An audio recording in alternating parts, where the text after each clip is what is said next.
Topic po natin, low potassium. Okay? Maraming kababayan natin, hindi nila alam bumababa ang potassium nila. Alam na alam ko to, maraming pasyente na admit, napaparalyze, pati ito si Doc Lisa, low potassium. Hindi ko alam bakit sa Pilipinas, maraming Pilipino, hindi nila alam low potassium. Ito para sa akin, isa sa pinaka-importante na i-check sa dugo o baka ito nga pinaka-importante. Nung nagte-training ako bilang internist at cardiologist, yan na lagi tinatanong namin. Bawat pasyente dapat i-check ang potassium. Kasi oras na pumasok yung pasyente sa ospital, hindi mo na-check yung potassium. Hindi mo alam low potassium. Kinabukasan, nako, biglang nawala na yung pasyente. Kasi ang low potassium, heart attack ang pinupuntahan nito. Delikado. Sa umpisa, ganyan lang muna yan. Pamanhid-manhid. Mamaya, bibigay ko yung mga senyales. Tapos, babagsak na yung blood pressure. Ang pagkain na mataas sa potassium, tuturo ko mamaya, mga potassium-rich foods, maganda sa katawan. Parang naglalaban yung dalawa sodium at potassium. Pag mataas ka sa sodium, puro alat kinakain mo, mas mababa ang potassium mo. Pag puro potassium kakainin mo, mas maganda yan, mas normal ang potassium mo, mas mababawasan yung alat sa katawan. So, mas gugustuhin natin ang potassium-rich foods kaysa sa alat na sodium na gusto ng kababayan natin. Baka yun din sa dahilan, masyado tayong maalat kumain. Maraming benefits ang potassium bago ko bigay yung mga sintomas mamaya. So, sa blood pressure, may tulong. Okay? Para regular ang tibok ng puso. Pag regular, para hindi ma-stroke. Para sa muscle, kailangan, ang puso kasi muscle siya. Muscle ang puso, di ba? Nagpa-pump. Kaya nga, pag mababa potassium, puro muscle ang problema. Muscle sa katawan, muscle sa paa, muscle sa tiyan, muscle sa puso. So, for the muscle, potassium kailangan mo. Kailangan din ng kidneys para maging normal, anti-stress, itong mga potassium-rich foods. May pag-aaral pag kompleto ang potassium mo, okay? At yung mahilig ka kumain ng mga prutas at gulay na mataas sa potassium, 13% mas hindi ka ma-heart attack at hindi ka ma-stroke. European Heart Journal, magandang journal yan. So may tulong talaga siya sa puso. Hindi talaga babagsak yung blood pressure. Hindi ko sinasabi na 180, 100, kumain ka lang ng potassium-rich foods, bababa na. Hindi po ganon. Ang point is, at least mas mababa siya konti at hindi nakakasama. Kasi ang nakaka-high blood talaga yung alat, yung sodium. So, pag marami kang potassium foods, bababa yung sodium. Ito po ang explanation. Tingnan niyo po to. Ito, medyo malalim na yung topic Sodium-potassium pump May ganyang pump sa cellula natin. So, pag pumasok ang sodium, lalabas yung potassium. Pag pumasok yung potassium, lalabas yung sodium. Ganon po. So, pag marami kang potassium na kakainin, mas malalabas ang sodium. Yung asin, kaya mas bababa blood pressure. At pag marami kang potassium, pumasok yung potassium, mas bumubuka yung ugat natin. So, pag mas bumubuka yung walls ng blood vessel natin, mas bumababa yung blood pressure. Ito ang mga senyales. Yan, muscle, mahina, pagod. Muscle, masakit, cramps. At muscle ng puso, nagloloko, irregular heartbeat. Okay? Yung iba, depende sa level ng potassium. Papakita ko yung level mamaya. Kailangan po magpa-check po kayo. Kaya kung ganito pakiramdam nyo, wala naman masama. Pa-check lang ng potassium sa dugo, pakuha ka lang. So, una, pagod, muscle weakness, muscle spasm, usually yung paa nagka-cramps. Pag nag-irregular heartbeat na, delikado na yon. Mababa na yon. Bloating, pati muscle sa tiyan, ayaw gumana, constipated. Minsan yung bituka, hindi gumagana. Hindi dudumi, hindi gagalaw, may imbakan dumi. Paano yung muscle tumigil na? Namamanhid, paralysis, yung mababang... Kayo po mag-comment, sigurado ako, makaka-comment kayo para makita ng ibang kababayan natin na ospital na kayo, di ba? mababa potassium nyo, hypokalemic periodic paralysis. Pagdating sa ospital, hindi na magalaw, paralyzed na yung kalahating katawan. Okay? Mapaparalyze talaga mababa. Hindi na makahinga. Pati baga, yung muscle, hindi na makahinga. Mood swings, not so much. Ayan o. Ito ang normal potassium, 3.5 to 5. Yan ang gusto mo. Masama, very low, masama din very high. Mamaya, ibibigay ko rin sa inyo kung sino bawal ng high potassium foods. Konti lang naman yun. Diba? Pero low and high masama. Pero yung low, 3.5, actually, bilang cardiologist, ang gusto naming potassium mo, 4.0. Pinakamaganda 4 to 4.5. Yan, ito medyo malalim to pang cardiologist lang to 4 to 4.5, kalmado yung puso. Pag 3.5, siguro may konting abnormal na tibok na. Pag 3 to 3.5, like ito si Doc Lisa, nandala namin dati sa emergency room, 3.2 siya 3.2 potassium niya, kaya lang pati CBC niya mababa din, anemic So, anemic siya noon, mababa pa yung potassium, nakakain pa ng betchin, nagpalpitate talaga, nagbilis yung heartbeat, nag-140. So, 3.2, pwedeng may sintomas na. Pero pag 2.5 na, nako, delikado na to. 2.3, ileus, hindi nagagalaw ang tiyan. Pag nandito ka na sa 2.5, delikado, parang ICU na to Muscle cramps, paralyzed paa, paralyzed hita, paralyzed tiyan, pati hanggang di na makakahinga, hihinto na yung puso at magka-cardiac arrest. Delikado po. May namamatay dyan. Kaya minsan, magulo sintomas ng pasyente kung ano-ano chinecheck natin sa ulo, sa blood sugar, low potassium lang pala. Yan ang pinaka-mortal sin ng doktor. Pag hindi nabantayan na, low potassium. Kasi ito kaya gamutin Nilalagyan ng potassium sa swero, sa dextrose. So, pag naagapan, hero ang doktor. Napataas, buhay ang pasyente. Pero pag hindi na-check yung potassium, nakaligtaan, di naisip, delikado. Pwede mag-cardiac arrest.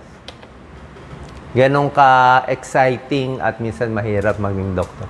Ano na yung serious signs na delikado na? Delikado na pag napaparalyze na. Pag umakyat na, delikado na yan.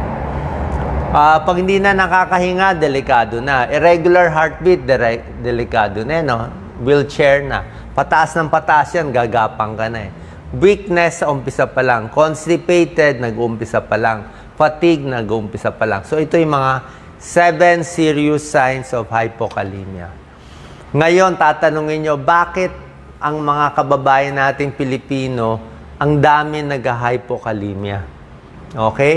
Number 1, tingin ko, mainit yung panahon. Wala namang aircon lagi. So, pawis ng pawis. Okay? Isang dahilan yan. Second, sobra alat kumain. Sobra hilig tayo sa sodium, sa alat, sa adobo na may sauce na maalat. Hindi tayo kumakain ng prutas at gulay. Kaya mahina tayo sa gulay, mahina tayo sa prutas, 'di ba? Mahal kasi kaya kulang tayo sa potassium foods, okay? Yung iba na LBM, kumain ng sira, nagtae, malolo potassium ka doon. Basta lumabas yung puro dumi, puro pawis, nagsukam masyado, nakaka-low potassium. Gamot sa hika, salbutamol nakakababa ng potassium.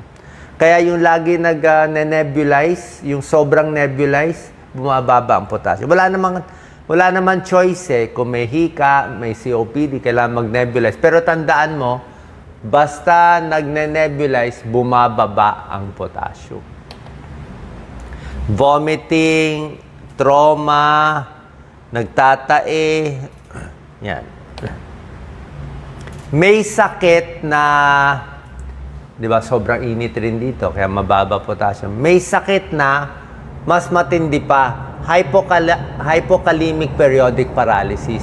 Dapat rare to 1 in 100,000, pero sa Pilipinas marami nito Ito, bigla-bigla na lang babagsak yung potassium.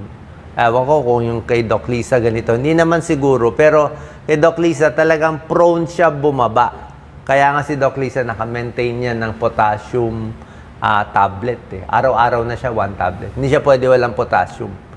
Pag walang potassium, babagsak, magloloko yung tibok ng puso. So, pwede sa pagkain, pwede sa tableta. Explain ko mamaya kung anong babagay sa inyo. Pwede rin sa supplement. Wala tayong na-endorse, pero maraming nabibili rin ng potassium na supplement. So, pag ganito, hypokalemic, biglang bababa. Okay, nagloloko. So, napapa-hospital sila. Ang dami nagko-comment Ito yung normal potassium, 3.5 to 5.0. Chine-check din yung sodium, pero not so important. Chloride, bicarbonate, magnesium. Oo, ito nga, tumaas baba, calcium tumaas baba. Mas delikado din, pero hindi ganun ka-delikado. Mas delikado to. Ito pa rin ang pinaka-delikado. Sa ECG, mahuhuli namin, yan, mga cardiologists, huli namin potassium level mo Pag bumagsak ito, alam na namin hypokalemia. Pag mas mataas tong U-wave, alam namin yan. Yan ang hilig ko. ECG. Okay? So, good for the muscle. Yan. Ano benefits ng potassium? Sinabi ko na sa inyo, ba? Iwas stroke. Para sa puso, bawas cramps. Diba? Pag maganda tibok ng puso, okay. Kaya mahilig tayo sa prutas at gulay at takot tayo magtai. Pag magtai ka ng tuloy-tuloy, takot ka. Ayan, biglang nag-digestive trouble ka, delikado. May sakit na yung kidneys, labas ng potassium, ayaw mo rin yan. Abnormal heart rate. Potassium-rich food, siyempre, favorite natin, saging. Avocado din, pero mahirap kumain ng avocado araw-araw Saging more. Patatas, high potassium, kaya lang medyo nakakataba. Di ba? Pag french fries. Patatas lang, baked potato. Gulay, mataas sa potassium. Juice, mataas din. Karne, mataas din, hindi ka naman makakadami. Pero mainly saging. Okay? Potassium-rich foods, ayan, avocado, papaya, mga prutas, sari-saring gulay, spinach, kangkong, eggplant, isda. Okay? Matataas din yan. Pinakamataas, avocado pa rin meron sa atin Ito, kiwi, mataas-taas na. Banana, 422 Mataas siya talaga Okay? Yung mga karne, mataas din sa potassium. Basta foods. Pero kahit, ito po ang problema lang natin. Ito kaya. Explain ko lang sa inyo. Ayon kay Dr. Montemayor, yung favorite nating nephrologist, kidney specialist, sabi niya, kidney specialist siya So, sa kanya napupunta ang low potassium kasi minsan yung kidneys, may sakit na lumalabas yung potassium sa kidneys. So, may gamutan siya doon. Sabi niya, sa experience niya, kahit anong pagkain ipakain niya, kahit isaging pa niya ng marami araw-araw at anong pang ipakain niya, basta bumaba yung potassium na may sira ang kidneys o talagang may hypokalemic periodic paralysis, ayaw daw talaga tumaas. Tataas daw konti lang. Hindi pa rin niya ma-normalize yung potassium. Kailangan daw niya talaga bigyan ng tableta. Oo. Maraming brands, wala po tayong na-advertise kasi wala naman tayong choice Dati, ano ba mga brands? Paiba. Ngayon, ang maganda, Kalium. Dati, K-Lite. Pero hindi nyo ito mabibili. Doktor magre-reseta. Si Doc Lisa, sa K-Lite, sumasakitan tiyan. Yan, potassium supplement, side effect, abdominal pain yan. Mahapdi yan tiyan. Sa Kalium, di humahapdi tiyan niya. Siya mga once a day. Yung iba, twice a day habang inata. After meals. Walang choice, pampabuhay. Pero hindi nyo mabibili. Ang doktor magre-reseta. Ngayon, maraming online binibenta sa health store ng potassium supplement. Pwede rin yun. Kaya lang, alam ko, lower dose yun Ang dosis nila na pwede ibili over the counter, mababa lang. Pero yung mga kalium na mas malalakas, pupunta kayo sa doktor nyo. Pero may tulong na rin yung mga supplement konti. So, paano malalaman? I-check nyo lang yung potassium nyo. Tapos, pag uminom na kayo ng tableta, after 2 weeks, after 1 month, i-check nyo ulit. Diba? Kasi na-hospital na Diba? Low potassium. Pag uwi, minomonitor nyo. Okay? So, yun lang ang sabi ng kaibigan nating nephrologist, Dr. Montemayor. Yung tableta, mas malakas magpataas. Siyempre, pag sa ospital, may swero nilalagay. Pero, dahan-dahan din. Hindi rin pwede masobrahan. Kasi sinabi ko, low potassium and high potassium pareho masama. Lastly, sino ang bawal? Okay? Sino bawal nung mga pinakita kong potassium supplement at yung mga isa lang naman ang bawal eh. Ang bawal doon, yung kidney failure. Pag yung kidneys mo, di ba, kidneys naman naglalabas ng mga potassium natin, siya nagre-regulate. Pag dialysis na, pag kidney failure na, yung malalang stage na, yung late stage na medyo hindi na umiihi, mataas ng creatinine, bukod sa creatinine, chinecheck na rin yung potassium. So, pag stage 3, stage 4, sabihin, matindi na yung kidney failure, hindi na rin nalalabas yung potassium. So, pag gano'n na, bawal ka na ng high potassium foods. Low potassium ka na. Kaya dapat, pag check ng potassium, check din yung creatinine, dapat normal. Ayan, no? Kasi pag mataas na creatinine, mataas na potassium, bawal na ang protina, konti na lang, pati potassium, konti na lang.